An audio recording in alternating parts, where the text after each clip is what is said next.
Greetings to all. In this lecture video, we are going to understand the next method called the sub-n method in regular expression. This is an extension of substitution method in regex. This sub-n will give you another output called the number of substitution made with respect to the given delimiter.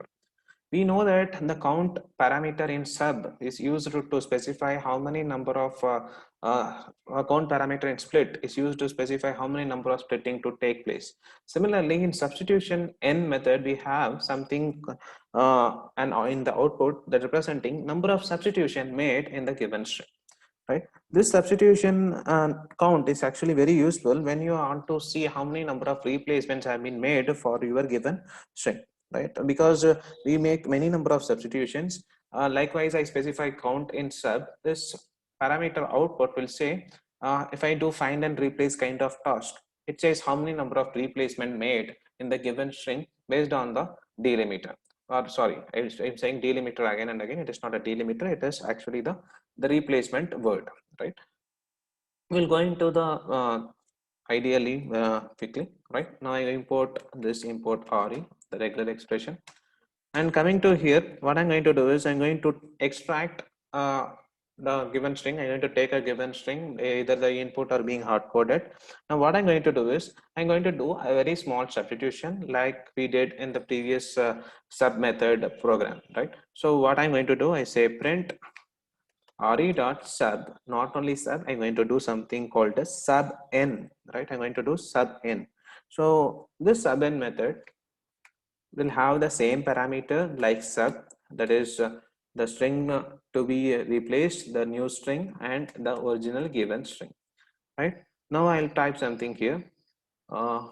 Queen has book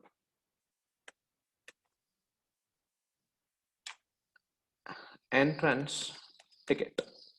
Queen has booked entrance ticket. This is the given string, and in this given string I'm going to say the delimiter is going to be sorry, I'm saying delimiter again. It is not a delimiter, it is going to be the replacement word. En is going to be my replacement word, and this en is going to be replaced with some other character like say dollar dollar, right? I'm going to replace en with dollar dollar.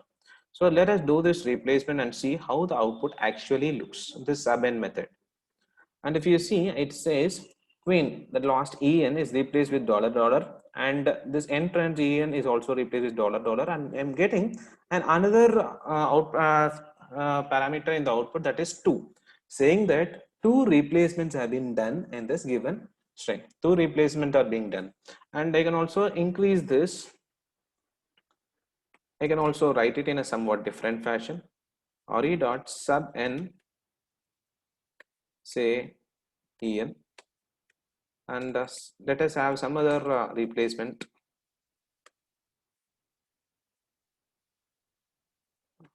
op, and I can have this string also to be extended. Queen has book entrance ticket in the arena, right? In the arena, right? So now the two things have happened. Now I'm having en here, I have en here, and this is capital E. I know that I can also use the flags.ignore case to represent the case parameter. If you want to ignore the cases, I can use flags is equal to re dot ignore case. I can do that. And now let us see how many number of substitution is going to be done. See here, this en is replaced with op, and book here ed is there, and it is also replaced with op. Now let us go and check it one more time. See, I'm having here book n. I have given here book n, so that's what the problem here. It is booked, right? So I'll run this again, and if you see here, queen en is replaced with op, and entrance, though it is capital En, since we say ignore case, it is being replaced with op, and arena is also replaced with op, right? This is how the sub n method will behave. It will actually do the substitution and also gives us the parameter on how it is doing those, how many times it is doing those replacements. So I can also, it is giving me as a tuple. So see, I'm getting it as a tuple. So I can also substitute, instead of printing it, I can also substitute into a variable and then take it separately. And if I see print t of 0, it will give me the substituted string, the new string with made with all the substitution. And if I say t of 1, it will give me the number of substitutions made. See here. So this is actually the string, right? The new string with after making all the substitutions, and this the number of replacements. So this is very useful when you do any applications that do find and replace talk, that is finding a particular string and replacing it, and by the end you can also say how many times the replacements have been made. So this is very nice, right? So this is actually an application of sub n method. There are several other methods that will also help you to do some pre-processing task like escape, right? So what is the escape will do, right? Let us see the escape method also. Escape method in regular expression.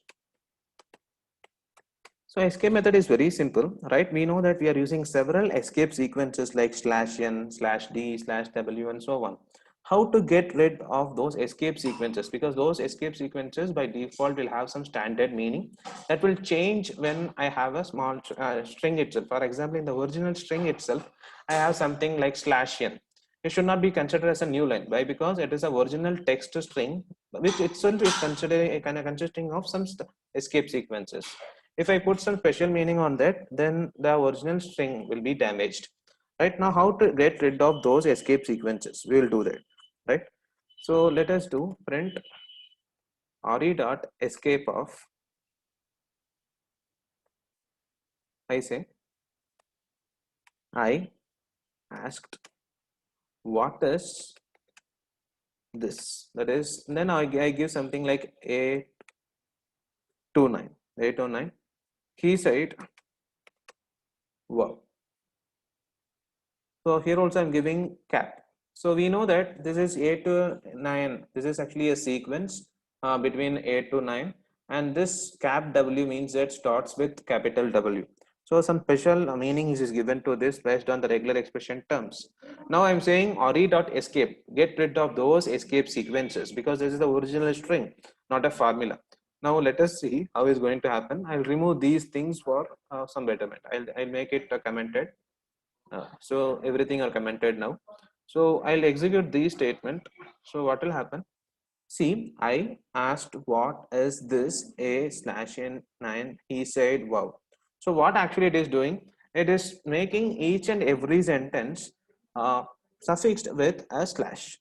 So what is doing is escape returns a string with a backslash before every non-alpha numeric character. In first case only, the space is not alphanumeric. Space is not alphanumeric, so it is not considered. So if other than space, all other characters and words will be after the word I'll be putting a backslash, meaning that I have recognized it as an alphanumeric thing and I'm not using any special formula for that. So cap W doesn't mean that it's going to be starts with capital W. 8 to 9 doesn't mean that it is going to be my sequences in regular expression and so on. It is recognizing everything as a normal text string. So get rid of those formulas. That's what the escape sequences will do, right? Yes, though now I think that through the sequence of lectures, you have understood a very good thing about regular expression, many packages, functions, and parameters in those functions and so on. And you have understood various methods in regular expressions also, right? So you can use this regular expression to do higher end pre-processing tasks when you go with the pandas application where you extract a database full of text paragraphs, or you extract a Wikipedia page and then do some use regular expression package and filter some important characters of what you want also, right? That's what an application or a homework I will give or I will recommend you to do after seeing this series of regular expression videos. Yes, thank you.